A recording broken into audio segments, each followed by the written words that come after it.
Hello, you wonderful people, and welcome to another episode of Super-Fanta-Fi. This being a show I talk about TV shows of the supernatural, fantasy, and/or science fictional genre. For today's episode, I'm going to talk about the latest episode of The Outpost. A lot of interesting things went down in this episode, so let's break it down. Well, first and foremost, obviously, it's the whole situation of, Talon, Garrett, and Zed going out to see, how far does it spread, and obviously they come across the village that, Yavala and them came across at the end of last episode, and obviously all these people are infected, and obviously Yavala is talking to the main lady, and it's like, for her, it's like, what I'm doing is peace, because these people, were living in, poverty, and they were also like, there's no animosity between anybody, they're happy, and isn't that the definition of peace? But that's the whole thing of acquiring peace through a means of controlling people, because the thing is, these people are beyond being able to do whatever they want to. You might say they found peace, but what peace is there when it's it's not true peace, it's fabricated peace, but a peace created by you taking control of people. You make people into what you need them to be and what you want them to be. They're completely under your control. So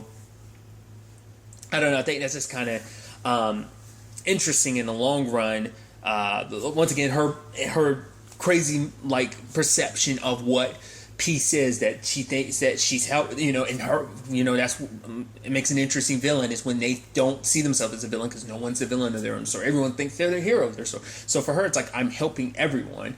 And obviously Zed is not too keen on letting this spread, so it's like, oh, let's kill these people. But obviously Talon had to be like, no.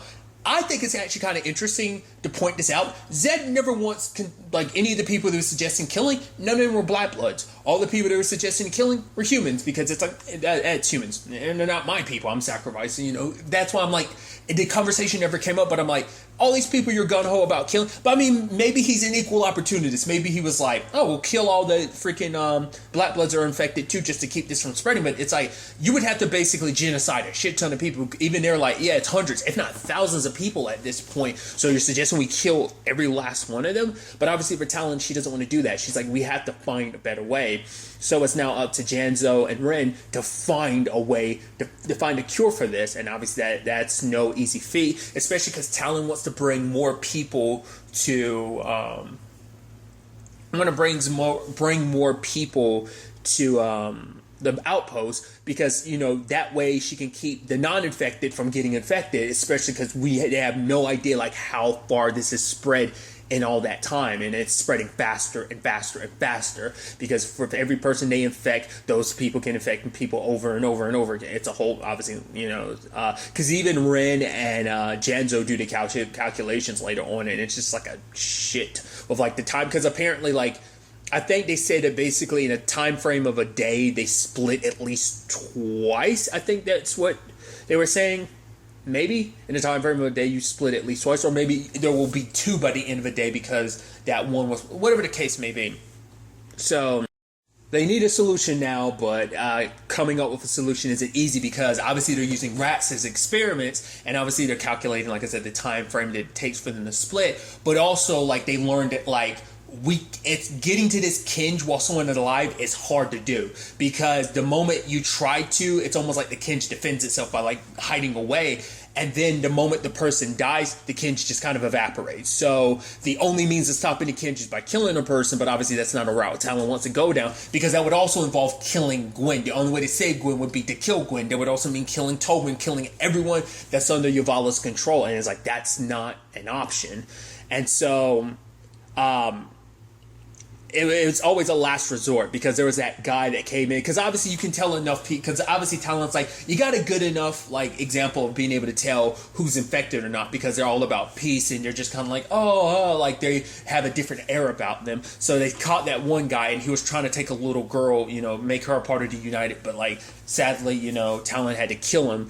And obviously the whole conversation is obviously, for Talon, it's I never offered to take this job. I didn't want this job, but people kind of thrust it upon me, and it's people question, she has Zed telling her you're going about this the wrong way. It's you're in no place to judge me for my choices, because all this started because of you. And then even later on, it's well, maybe these people aren't so bad, maybe we should leave them be. And Talon's what?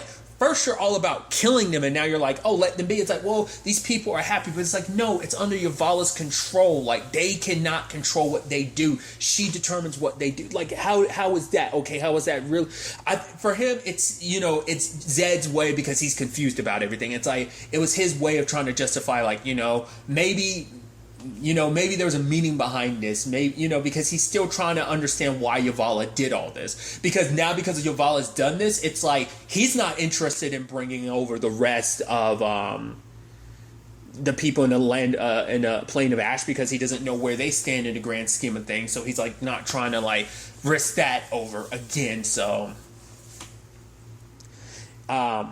all the while this is happening, you have Mutt hiring Warlita at the place and everything, and it's just like, oh, like, you know, it's like, oh yeah, Eleanor was a great woman, but she kind of scared me. And even Mutt was like, oh yeah, don't worry, she scared me too. But, you know, that's what made Mom amazing. So it's like, you know, I half own this bar, so I'm going to make the decision to hire you. And obviously they get sent out finding rats. The moment like they set this whole thing up, I was like, is this set up for like a Warlita and Mutt thing? And it totally is. I thought that was kind of neat. But obviously they find a severed hand, and then it turns into a bit of a murder mystery. I'm like, oh, that's interesting. And obviously it's up to like Garrett to kind of figure it out, because yeah, his dad sadly wasn't able to teach him all that he knows, but from what we remember, it's like that was Wither's thing. He was the one that solved things. I mean, he's the one that basically figured out Talon from the beginning, just because of all the evidence and stuff like that. She denied it as much as she would, but he was the one that figured it out. Granted, he could never account for the Lacuria and everything. Like, obviously, so aside from the supernatural stuff, he couldn't account for things, but he ended up figuring it out because that was his whole thing. He was obsessed with puzzles, and he needed to figure things out. That's just how Wither's brain worked. But sadly for Garrett, he never got to learn all he could. So he picked up a few things here and there, but obviously like Mutt's like, oh, did I say something wrong? And Talon's like, he doesn't like being reminded of Withers, because it's a constant reminder of what he did. You know, so it doesn't matter. Like, there's no getting over like you're being responsible for killing your dad, whether you're under control or not. You're still responsible. His blood is on your hands. So all this just reminds him. And especially because he kind of has shortcomings in this episode, because it's like another lady ended up getting killed. And it's like, why weren't the guards here? He's like, I didn't think they'd come back to the same spot. Like, obviously, Withers would have known. But it's like, obviously, you're doing the best that you can. We'll leave guards here now. But it's like, it's such a shame. But he is slowly figuring out like this puzzle to this whole thing, because later on finds out like, oh shit, like the only thing that was left from the first victim was a hand, and it's like, what was that about? Like, did the animals get it? But then we find out like there's a Lakiri footprint, and it's like someone is feeding humans to the Lakiri. That's why that lady, that's all that was left of that lady was her arm, like that bit of her hand, was because the Lakiri had eaten everything else. I was like, Jesus. And so now it's a question of like, well, who's Lakiri's behind all this? It has to be like a rogue Lakiri. It turns out it's Zaba, Yovan's Lakiri. Because this is something that's never really come up too much. Because like Reb and her situation, her Lakiri died at the same, like her Lakiri died at the same time, like as her. So we've never seen like necessarily, well, we've seen a rogue like Bathema, that whole situation, because that was the whole conversation too. It's like he was wild, but Zaba is like on a different level. Like, yeah, Yoban was kind of an asshole. She was kind of made to be kind of a monster herself. You know, apparently like there was a child that was like killed in the Plain of Ash, but like Yoban was like, that wasn't her, but everyone else knew it was Zaba. So basically Zaba has like a mean streak in her, so it's like you getting control of her isn't easy. But obviously for Talon, it's like, I'm not trying to kill anyone, which also points out too, like, oh yeah, she hasn't had a Lakiri since Bathema, like since he died. Like, she hasn't had a Lakiri, so it's pretty dope. Like the potential at the beginning, even before everything got resolved, you're kind of like, it'd be pretty dope if she ended up getting her own Lakiri to a certain extent. But it was, I skipped over it too, the explanation about this group. It was actually interesting. Apparently they're a cult that worships Lakiris as like gods. And it's like, for one, it's like, how did a group like this, like Lakiris have been lost to history forever, you know, because the only other Lakiri was Talons before more recently. And so it's not a widespread enough thing to, but I guess it's like, whoever it was, like maybe they lived within the, with enough Lakiri around, either someone from the outside, because, you know, even even what's his face? Janzo was suggesting like all you need is just to have a little like belief and find some stuff here and there and read about it, and then because I mean look at the wolf, or rather this blacksmith. He ended up finding out everything there was to know about Talon's culture, Black Blood. So, like, he found stuff out like any other person could, too. So, I guess they found out, like, oh my god, these beings exist, and decided to worship them. Because it's almost like we sacrifice people to you to, like, maybe because of everything going on, it's just people desperate and just lost their damn minds. We never really got to the ins and outs of it. We didn't even find out who it was behind it, but I guess that's the point. It's not important. Just some, like, crazy people sacrificing people to the Lakiri. But luckily, Talon was able to get Zaba on her side. I even love Zeb being like, oh yeah, it's us out here together. Odds stacked against us. We're together again. He's like, and Talon's like, we're not together. And he's like, you know what I mean. And it's like, she was able to get Zaba on her side by being kind to her, because like, hey, I'm going to do something that no one else has ever done for you. I'm going to be kind, because like every other Black Blood avoided her. It's like no one wants to bond with her because of who she is. So like that's why she was just kind of left to her vices, because apparently like Yoban's ring ended up in one of the Black Fist hand. He ended up selling it to someone else, and it's like, holy shit, that dude's like, he's like, I expected, Zaba to kill him the moment, like, the dude summoned her, but, yeah, I don't know, she's kind of lost a little herself, so she's kind of willing to listen to whoever.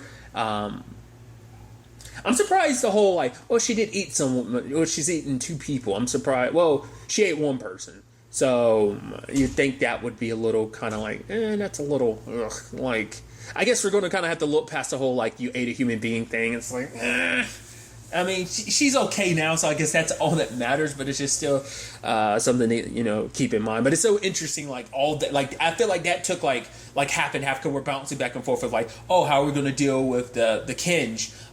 Then also like how are we going to deal with like this cult and this murder and everything. But luckily, Garrett and Munt, which is so interesting because Garrett and Munt being a team kind of reminds me of his dad. I'm blanking on home dude, the dude that couldn't talk, that served Withers. What his name, like Danny or Donnie? It was something with a D, if I remember correctly. It's been a while. Obviously, he died in season 1 protecting Withers. But other than that, like, it kind of made me wonder. It's like, oh, is that going to be his deputy from now on or something? Is like Munt going to be his deputy? That'd be pretty dope. But I think this was kind of a nice thing for, I think, Garrett as well. Because, yeah, it was hard thinking about his dad, but he took a lot with what he learned from his dad, what he picked up from his dad, and applied it in this case. So I think, he's filling more and more of that role of Withers. But I'm sure, like, it still plagues him that he's never going to ever be completely over it. It's going to be a long time before he's able to probably fully, at least somewhat deal with, being responsible for his dad's death and everything, so I'm curious to kind of see where things kind of go on that front. But there's also the whole, like, Munt and Warlita, like I said, them getting together, and it's like, oh, I guess every pot does have its, like, he's like, nah, why would a beautiful woman get with a lug like Munt? And then she's like, well, I fell for a lummox like you, and they kiss, and it's like, oh. And then Warlita's dressed kind of like Eleanor. She's like, I had to design it a little differently, and Munt's like, yeah, you look beautiful like Mom. I mean, he's like, even more beautiful, and it's like, hey, that's pretty dope. I'm glad to see that. I guess she's gonna be kind of maybe not just a barmaid, which is so interesting, because let's not forget that was Talon's job. Eleanor, it's like, oh, someone beautiful like you, especially cleaned up and everything. It's like, you do forget that she was a barmaid at the Nightshade for a while. I actually let that slip my mind. That's kind of cool.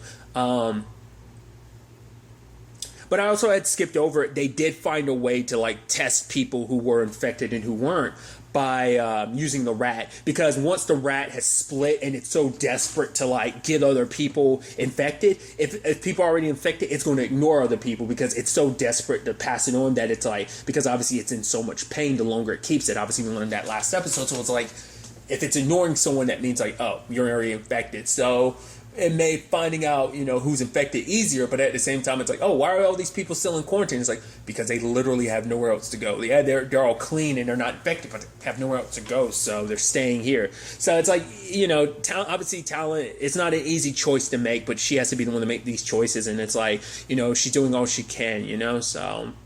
But then we find out, in the grand scheme of things, the downside to this whole thing, and we find, like, obviously, like, Ren and Janzo show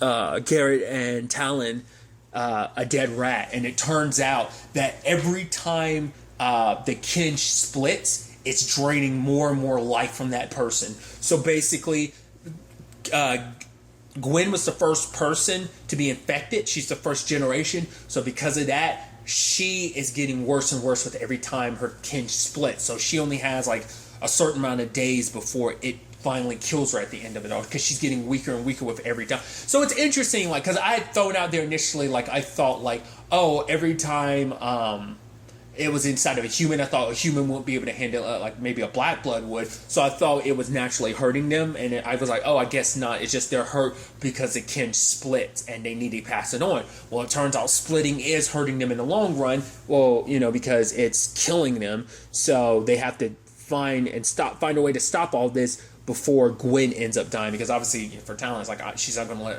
her best friend die. But as we see at the end, it's now spreading to the capital, because we see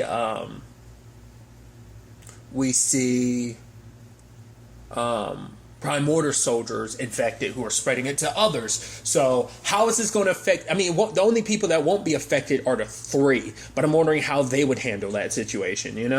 So many questions. I'm curious to see ultimately, where things take us from here, because once again, there's no cure set in stone right now. She's giving them a couple of days to find a cure. She's like, because if you don't, I'm just going to ride out to find Gwen with or without a plan or a solution. Like, I'll figure something out, but I have to do something to save Gwen, and not just her. Like, eventually this will kill, and that was the whole point. That I was like, oh, eventually the pain would kill everyone anyway, because eventually you'd spread it so much that there's no one else to pass it on to. So, I mean, granted, you can pass it on to animals and stuff, but eventually there'd be no one to pass it on to, so they'd all be stuck with the pain, and eventually they'd all die from it. So you're damned if you do and damned if you don't type of situation. But also what makes me wonder is, what about Yavala? Like, it must be taking a toll on her. I guess maybe, I'm trying to think, like, when's the last time she passed it on to somebody? Well, because eventually she will have to pass hers on, because hers still does split as well, so it's having the same effect. So, I mean, to be fair, she can't die. I mean, maybe her immortality thing, maybe the circumstances work a little different because it's the original Kinj and it's not a split off like Gwen has. The split offs probably had the trade off, but maybe because she's immortal or whatever, at least she can't die, or maybe has like a huge healing factor that her Kinj works a little differently, so maybe she won't be affected the same way, or maybe she will.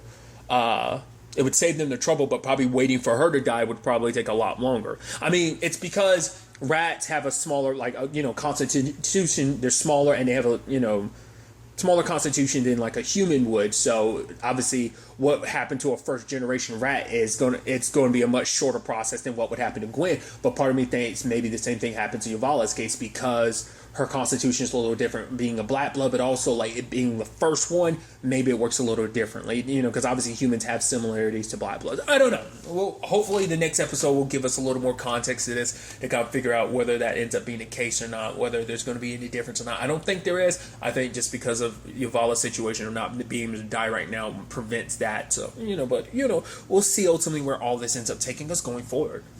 But really, that's all I'm going to talk about. Until the next time we meet, be happy, be safe, live life to the fullest, and enjoy it. Good day, and goodbye.